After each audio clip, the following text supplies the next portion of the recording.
Hello everybody, this is Mansouri from Mansouri Immigration Firm. In this video, I'm going to talk about three big mistakes that international students make after they finish their study here in Canada. As you know, Canada is home to many international students for the past decades, and in the recent years, especially a little before COVID and after COVID, the demand for studying in Canada has just gone up drastically. So when people come here to seek Canadian studies, after they finish their study, they have multiple options in order to apply for permanent residency in Canada. I understand that this might be a case for many of you, but I just want to make sure that you don't make these three big mistakes after you complete your education in Canada. There are two pathways after you graduate from a post-secondary institution here in Canada. One of them is schools with postgraduate work permit eligibility.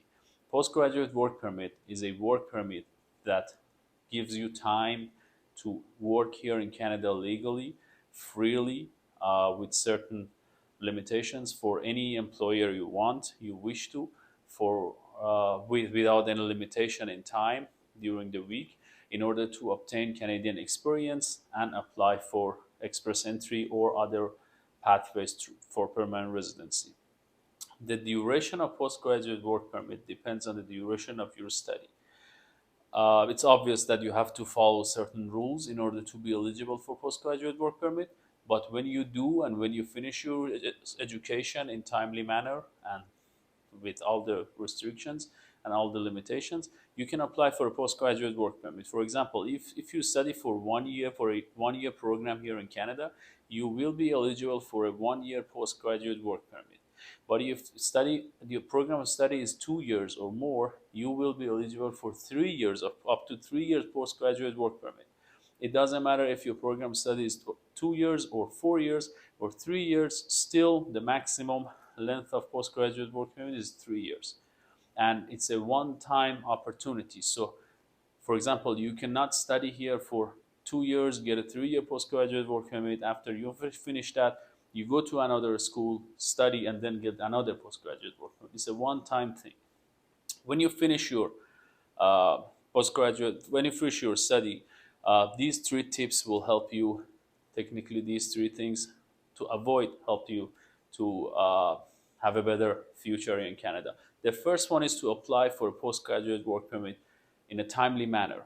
There are certain restrictions in time and in types of documents that you need in order to apply for postgraduate work permit. Of course, after COVID, there are many policies that help international students to facilitate applying for postgraduate work permit for students considering pandemic and all the negative impacts on students. But still, there are some certain rules that you have to follow in order to be eligible for postgraduate work permit. The second one is people. It's very important. After they finish their study, people tend to become self-employed. That's not good. That doesn't help you in order to be eligible for Canadian Experience Class, for example. When you want to work, you have to make sure that the job you're applying is not a self-employed job. For example, if you want to have your own company, or if you want to work from home coding or web designing, or if you're like a translator working from home, or any job that you're working for yourself, you're self-employed. Self-employment work does not count as towards Canadian Experience Class program. Canadian Experience Class program is a perfect program that you can apply for express entry and eventually for permanent residency if you work here in Canada for at least 12 months each week for 30 hours per week. And we get to that in another video. But this is very important to make sure that you're not a self-employed. You're working for a Canadian company, for a Canadian employer here in Canada, not remote, not from another country. You cannot just travel, for example, to another country for 6 months and say, okay, hey, I'm still on payroll. That doesn't count. Of course, everything's in officer's discretion, but that doesn't help you. And the third mistake is that people, before they start working and after they get the postgraduate work permit or apply for the postgraduate work permit because they technically eligible to work full time, they fail to check the immigration pathways available to them. It means that based on the province that you're at and based on the even city and region that you're at, there are certain knock codes, there are certain tiers, there are certain jobs that if you work in that specific jobs, it makes your life way easier in the future when you want to apply for permanent residency. So it depends. For example, if you're in Toronto, if you're in Vancouver, if you're in northeast regions of British Columbia, if you're in New Brunswick, the jobs are different. That gives you points. Maybe in the future you will be eligible to apply for provincial nominee program.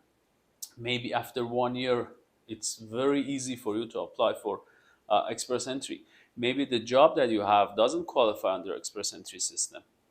You have to make sure that you get a good consultation from someone's qualified, and you have to look up, you have to check the website, you have to check everything, all the manuals, all the different pathways for the specific province and region and city that you're at, to make sure that the job you're going to have help you in the future. Of course, that when you recently graduated here in Canada, it's a little bit tricky to find a job that you like. So many people tend to get the first job that they can. Then during that like casual job, they start and try to find a better job that in their specific field of expertise and education. But make sure to do that. Make sure to apply for postgraduate work permit in a timely manner with all the documents that you need. Even make sure when you're enrolled in during your program study, make sure that you know those requirements for postgraduate work permits first. Second, make sure that you're not a self-employed, hopefully, and you're working for a Canadian employer. And the third one is that make sure that you know the pathways through jobs and through after graduation for the specific region and province that you're at. I hope this video helps you. If you have any comments or if you have any thoughts, you can just give us a comment here. And I wish you all luck in your future endeavors.